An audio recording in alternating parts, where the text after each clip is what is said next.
Vernacoliere e vernacolieri, benvenuti a questa nuova puntata di Vernacolando TV, il supplemento video a Vernacolando. Ma non perdiamo tempo, lasciamo spazio alla Boscola. Boscola, vai con le parole. La prima parola, ase, come sempre, da dialetto fine l'italiano.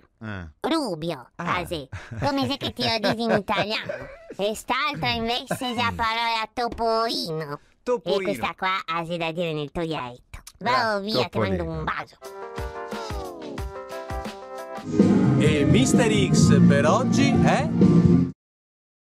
Ciccio di Camurà a Bertipaglia sicuramente si sarà addormentato con il suo mestiere, giusto Ciccio? Il motivo è farsi il piso quasi neanche. Vabbè. Allora, traduciamo intanto la parola italiana perché è molto interessante. Intanto il topolino lì all'antica Repubblica di Camurà a Bertipaglia lo chiamate come? Maregola. Maregola, beh dai, Maregola.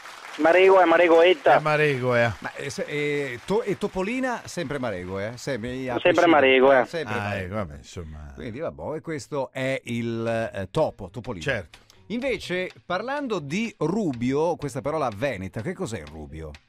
Qua in Toia che mo anche a parlare, quando mandammo missiere, che ha detto, è un paese, ma... vabbè, l'aveva già detto chi sia asiago. Sì. Ma dai, su. Oltre quello, quando negli altri rubio non c'è costume, non c'è uso. Non è uso, capito, vabbè. Senti, intanto procedi pure con il finale della tua penichella e magari informati un po' di più, perché rubio secondo me è qualcosa di ben preciso. Sì, okay? sì. Aspettiamo a... Con calma. Vabbè, con calma. Allora, ciao. Prima parola, da dialetto fine l'italiano.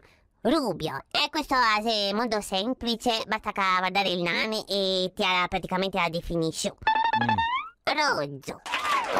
Questo ase Rozzo.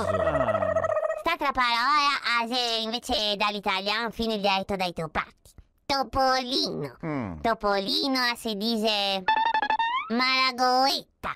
Ma qualcuno dice anche Moreia. Moreia. E qualcun altro dice anche Moriccia. Boh, insomma, guardati, un sorge. C'ho qua.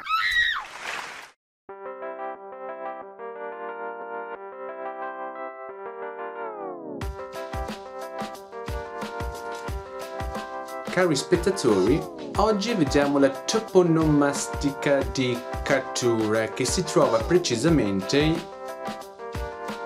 in provincia di Padova. I primi insediamenti nel territorio attuale del comune di Cattura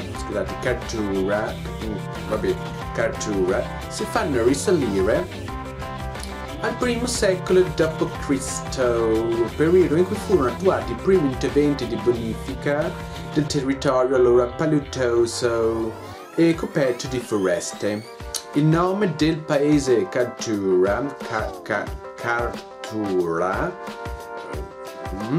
è probabilmente legato al termine latino cartorianum, che indica genericamente il materiale edile di costruzioni, avvalorato dal ritrovamento di un'antica manifattura di tegole e mattoni.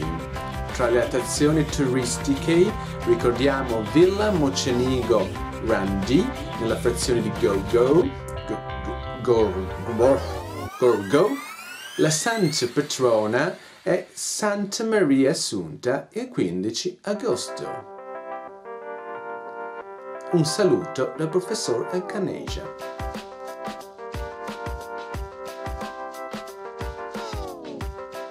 Bene, per oggi è tutto. Ci vediamo alla prossima puntata. Ciao!